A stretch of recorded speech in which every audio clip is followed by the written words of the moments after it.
Super Typhoon Bobby nanalasa sa Guam. Malakas na hangin at ulan naranasan. Silipin sa report.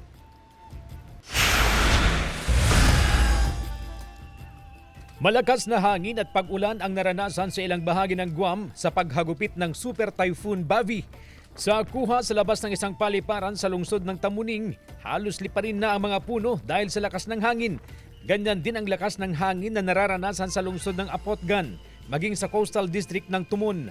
Ayon kay US Cooper Roberto Bobby Solis, humina rin kalaunan ng ulan pero malakas pa rin ang hangin. Pinayuhan na ng mga otoridad ang mga residente sa Guam na manatili sa bahay habang nakataas pa ang emergency condition doon.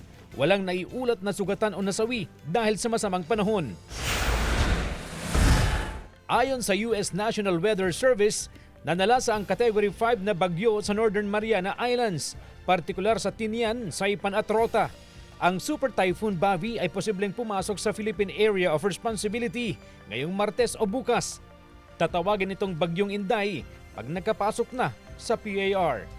CJ Torida, One North, Central Luzon.